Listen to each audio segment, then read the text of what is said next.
Hey guys, welcome to another video of MongoDB. और इस video में बात करेंगे कि कैसे हम सिंगल रिकॉर्ड को फेच करने वाले हैं।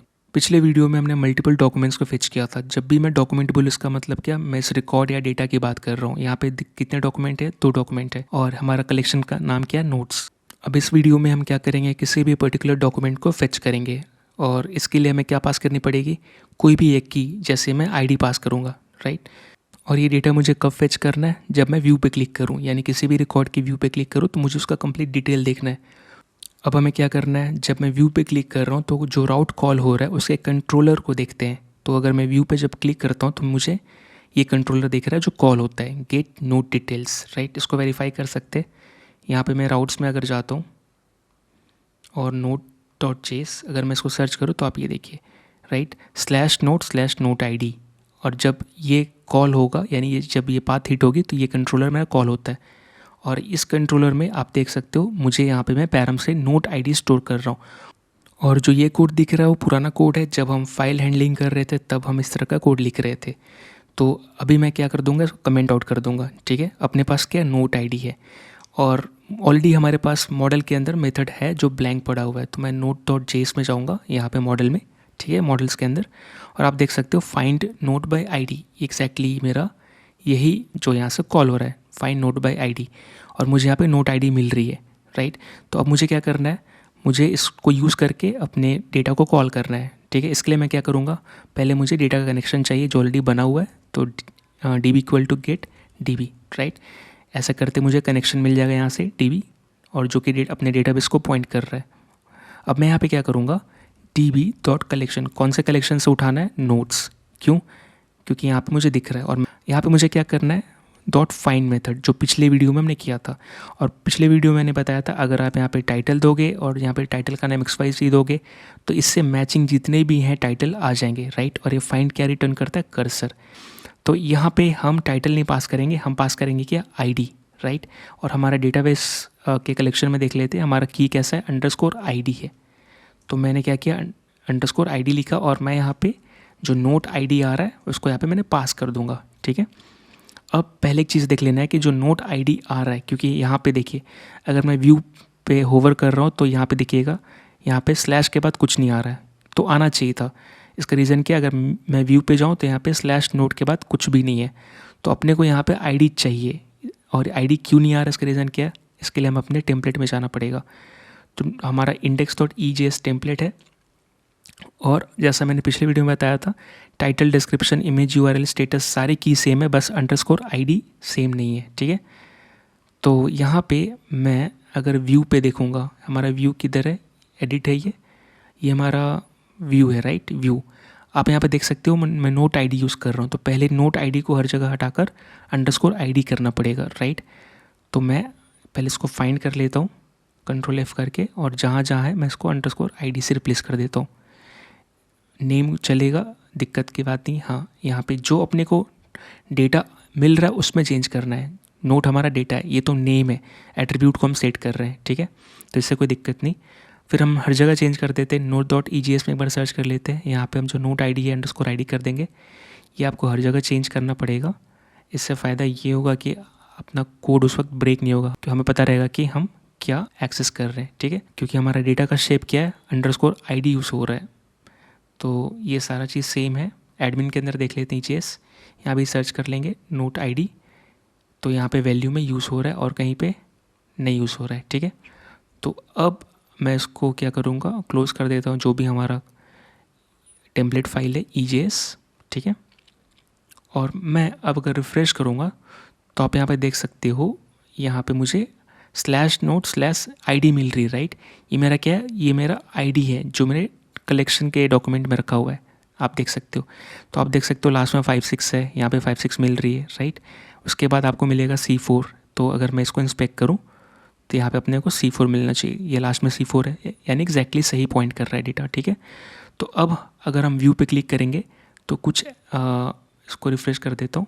अभी हमारा नहीं काम करेगा क्योंकि हमने यहाँ पे कंट्रोलर में कमेंट किया कोड को। तो वापस चलते अपने मेथड पे। यहाँ पे हमने नोट आईडी पास कर दिया है।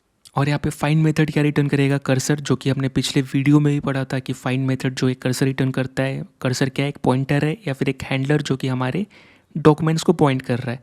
यानी ये अपने डेटा को बस पॉइंट कर रहा है, डेटा लेके अभी तक नहीं आया। जब तक आप इसके ऊपर मेथड कॉल नहीं करते जैसे फॉर ईच, राइट, तब तक ये डेटा लाएगा नहीं। यहाँ पे हमने टू एरे किया यानी डेटा लेके आया, ठीक है। हमें यहाँ पे क्या करना है, हमें यहाँ पे कॉल करना है नेक्स्ट, ठीक है। नेक्स्ट कब कॉल करते हो, जैसे कि आपको ये कर्सर रिटर्न करता है डॉट फाइंड, राइट। तो आप कर्सर के ऊपर डॉट नेक्स्ट कॉल करोगे तो ये क्या करेगा, स्टेप बाय स्टेप डेटा लेके आते रहेगा आपके लिए। जैसे आप नेक्स्ट करोगे एक और डेटा, एक नेक्स्ट एक और डेटा, राइट। तो हमें यहाँ पे कैसा चाहिए, हमें यहाँ पे लास्ट डेटा चाहिए, ठीक है। और मुझे पता है कि यहाँ पे एक ही मैच करेगा, राइट। अब ये नेक्स्ट क्या रिटर्न करता है, प्रॉमिस। तो मैं इसके ऊपर देन ब्लॉक कॉल कर सकता हूँ, लेकिन मैं यहाँ पे क्या करूँगा, मैं यहाँ पे सीधा रिटर्न कर देता हूँ इसको, ठीक है। और मैं यहाँ पे जाऊँगा, यहाँ पे मैं कॉल कर सकता हूँ note dot find by note ID. और जैसा कि मैं जानता हूँ यहाँ पे मुझे नोट आईडी पास करना है और फिर मुझे यहाँ पे देन ब्लॉक कॉल करना है और एरर हैंडलिंग के लिए कैच ब्लॉक कॉल करना है। अगर एरर आया तो फिर यहाँ पे कंसोल डॉट लॉग एरर, और जो भी एरर आ रहा है मैं यहाँ पे ऑब्जेक्ट को प्रिंट कर दूंगा, ठीक है। इससे पता चलेगा कि हमारा डेटा आया कि नहीं आया या कोई एरर आया।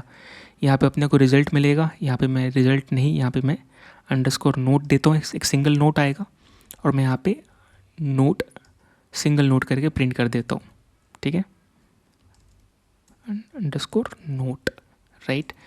मैं यहाँ पे क्या करूँगा, ये जो अपना कोड है इसको मैं कॉपी करके यहाँ पेस्ट कर दूँगा। क्यों, क्योंकि अपने टेम्पलेट को रेंडर करता है। अनकमेंट कर दूँगा, सब चीज़ सेम रहेगा क्योंकि यहाँ पे मेरा नोट जो है एग्जैक्टली सेम की यूज़ हो रहा है, राइट। सेव किया और पुराने कोड को मैं यहाँ पे हटा दूँगा, राइट।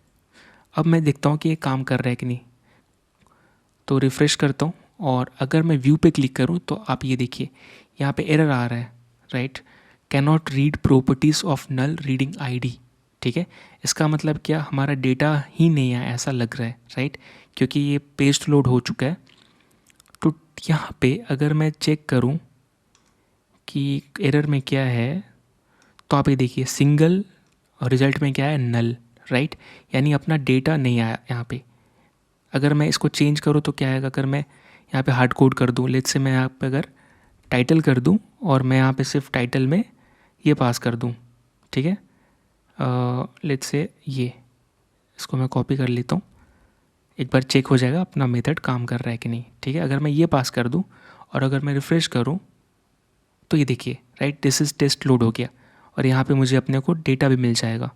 अगर मैं नीचे करूँ, इसका मतलब ये सब चीज़ सही काम कर रहा है। फिर प्रॉब्लम क्या है और कहाँ पे ये देखना है, ठीक है। तो प्रॉब्लम सिंपल है, जैसा कि यहाँ पे आप देख सकते हो हमारा जो डेटा का शेप क्या है, ये बीसन है, राइट, बाइनरी जेसन। और ये स्पेशल काइंड ऑफ फॉर्मेट है जो मोंगोडीबी मेंटेन करता है। क्यों, क्योंकि मोंगोडीबी जो डेटा रख रहा है वो हर टाइप का है, जैसे डिफरेंट टाइप का है। अब यहाँ पे आप देख लो ऑब्जेक्ट आईडी जावास्क्रिप्ट का पार्ट नहीं है, राइट। ये आपको यहाँ पे जो दिख रहा है ये मोंगोडीबी का पार्ट है। मोंगोडीबी क्या कर रहा है, एक स्पेशल डेटा टाइप मेंटेन कर रहा है आईडी के लिए। एक चीज़ और हमें जानना है कि ऑब्जेक्ट आईडी रखने की ज़रूरत क्या है। तो यहाँ पे ये जो ऑब्जेक्ट आईडी है क्या प्रोवाइड करता है, हमें यूनिकनेस प्रोवाइड करता है, ठीक है। यूनिकनेस कहाँ पे प्रोवाइड करता है, क्लस्टर लेवल पे, यानी कि अपने पास मल्टीपल क्लस्टर हो सकते हैं, राइट। सो एक क्लस्टर जो हमारा क्या है, इस केस में क्लस्टर 0 हमने बनाया। इस क्लस्टर 0 के अंदर हमारा क्या, एक कलेक्शन है, इसका नाम नोट्स है और इसके अंदर मल्टीपल डॉक्यूमेंट है। तो यहाँ पे ये क्लस्टर लेवल पे, यानी कि जो आईडी सेट कर रहा है ये क्लस्टर लेवल पे यूनिक रहेगा, यानी आप मल्टीपल कलेक्शन बनाओगे। लेट्स से नोट्स है, पोस्ट है, एडमिन है, तो जो आईडी सेट हो रही है किसी में मैच नहीं होगी। अगर एक बार इसने सेट कर दिया, इंसर्ट कर दिया, तो यहाँ पे अगली बार ये सेम आईडी किसी कलेक्शन में नहीं आने वाली, या सॉरी किसी कलेक्शन के डॉक्यूमेंट में भी नहीं आने वाली, राइट। तो एक चीज़ से समझ में आ गया कि यूनिकनेस के लिए होती है। दूसरा इसका स्ट्रक्चर क्या है, ये जो अपना ऑब्जेक्ट आईडी है कितने बाइट का है, 12 बाइट का है, ठीक है, 12 बाइट का है। और इसको ब्रेक कैसे कर सकते हैं 12 बाइट को, सिंपली इसका यहाँ जो फर्स्ट 4 बाइट है, राइट, इसका जो फर्स्ट 4 बाइट है ये बात करता है टाइम स्टैम्प के बारे में। टाइम स्टैम्प मतलब क्या, जब भी आप कुछ क्लिक किए या फिर जब भी आप कोई इवेंट जनरेट किया उस वक्त का टाइम, ठीक है, उसको टाइम स्टैम्प बोलते हैं। जैसे आपने डेटाबेस इंसर्ट किया तो इंसर्ट करते वक्त जो टाइम हो रहा है उसको टाइम स्टैम्प बोलेंगे। उसके बाद प्लस और 4 बाइट है, वो किसका रहेगा, तो ये 4 बाइट जो है आपका मशीन का आइडेंटिफायर रहेगा, मशीन नेम बोल सकते हो, ठीक है। आइडेंटिफायर। इस केस में हमारा मशीन कौन सा है, जहाँ भी हमारा MongoDB चल रहा है उसका नाम, राइट। फिर अगला 4 बाइट क्या है, ठीक है, अगला 4 बाइट हमारा रहेगा प्रोसेस आइडेंटिफायर। प्रोसेस आइडेंटिफायर क्या होता है, मतलब आपके इवन अगर आप विंडो यूज़ कर रहे हैं तो आप अपने टास्क बार में देख सकते हो, राइट। मल्टीपल प्रोसेस चल रही, हर एक प्रोसेस का नाम है, तो यहाँ पे प्रोसेस का जो नाम है उसके यहाँ पे मेंटेन कर लेता है। तो अभी तीनों को मिला के 12 बाइट हो गया, यानी टाइम स्टैम्प, मशीन का नाम प्लस प्रोसेस का नाम, ये तीनों मिला के ये यूनिक स्ट्रिंग बनाता है और इसको ये ऑब्जेक्ट आईडी के फॉर्मेट में रखता है। सो आई होप आपको समझ में आया होगा। तो हमें भी यहाँ पे सेम करना है। हमें यहाँ पे क्या करेंगे, ऊपर जाकर const MongoDB equal to require MongoDB, ठीक है, MongoDB हमने रिक्वायर कर लिया। और यहाँ पे राइट, हमें यहाँ पे क्या करना है, MongoDB ऑब्जेक्ट के ऊपर डॉट ऑब्जेक्ट आईडी कॉल करना है, ठीक है। और यहाँ पे उठा के हम क्या पास कर देंगे इसके अंदर, ऑब्जेक्ट आईडी, ठीक है। अब ये क्या है, क्लास है, राइट। तो इसके आगे हमें न्यू लगाना पड़ेगा ताकि एक नया इंस्टेंस बने, ठीक है। तो अब हमारा रेडी हो गया और जैसा कि हमने बात किया नेक्स्ट क्या रिटर्न करेगा, नेक्स्ट रिटर्न करेगा लास्ट डॉक्यूमेंट। और हमको पता है कि इस केस में हमारा लास्ट एक ही डॉक्यूमेंट रहेगा जो मैच रहेगा, राइट। और इस अच्छी बात यह है ना कि आपका पूरा का पूरा डॉक्यूमेंट एक बार में मशीन पे लोड नहीं हो रहा, आपकी मेमोरी पे लोड नहीं हो रहा, आप नेक्स्ट करके एक डॉक्यूमेंट मंगाते जाओगे। तो अब मैं अगर रिफ्रेश करूँगा तो मुझे डॉक्यूमेंट मिलना चाहिए, ये देखिए, राइट। अब मैं किसी पे क्लिक करूँ, व्यू, ये काम कर रहा है, तो आप देख सकते हो कि मुझे यहाँ पे कंप्लीट डेटा मिल रहा है, राइट।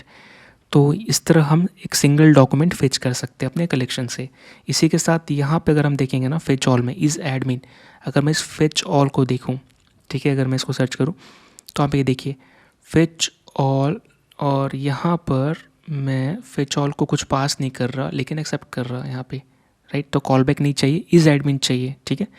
तो इज़ एडमिन किस लिए मैं पास कर रहा था, अगर इज़ एडमिन उधर से ट्रू पास करोगे, राइट, जैसे गेट इंडेक्स पेज है, ठीक है, node/index, अगर यही चीज़ मैं admin.js के साथ करूँगा तो आप देख सकते हो यहाँ पे fetchall कॉल हो रहा है और यहाँ पे मैं सेकेंड आर्गुमेंट ट्रू पास कर रहा हूँ, तो यहाँ पे मुझे कुछ ना कुछ मिलेगा जैसे ट्रू या फॉल्स।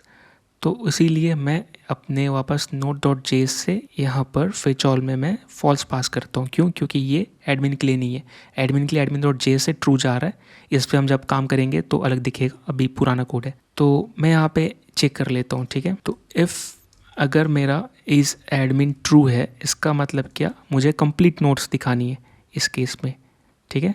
और नहीं है तो मुझे क्या रिटर्न करना है, ओनली जो स्टेटस अप्रूव्ड है, ठीक है। तो इस केस में मैं यहाँ पे क्या करूँगा, स्टेटस अप्रूव्ड, और फिल्टर कर लूँगा स्टेटस अप्रूव्ड, ठीक है। लेकिन अभी मैं रिफ्रेश करूँगा तो डेटा नहीं आएगा, क्यों, क्योंकि यहाँ तो मेरा सारा डेटा क्या है, अनअप्रूव्ड है। अगर मैं इसको चेंज करूँ तो अप्रूव्ड, जो कि हम एडमिन से करने वाले हैं, इसको मैं यहाँ से अपडेट कर देता हूँ। और अगर मैं अभी रिफ्रेश करूँ तो मुझे एक डेटा दिखेगा। अगर मैं इसको भी चेंज कर दूँ इसका स्टेटस डबल क्लिक करके, तो ये भी दिखना शुरू हो जाएगा, जो कि ये एडमिन से करने वाले, एडमिन पे अपने काम नहीं किया, जो कि मैनेज नोट्स के अंदर आता है। तो आप देख सकते हो कैसे मेरा यहाँ पे कंडीशनल वाइज मैं रेंडर कर रहा अपना डेटा, डेटा फेच करके अपने कंट्रोलर को भेज रहा। तो ये क्या था हमारा सिंगल रिकॉर्ड के लिए। सो आई होप आपको वीडियो समझ में आएगा। मिलते अगले वीडियो में, तब तक के लिए थैंक यू सो मच।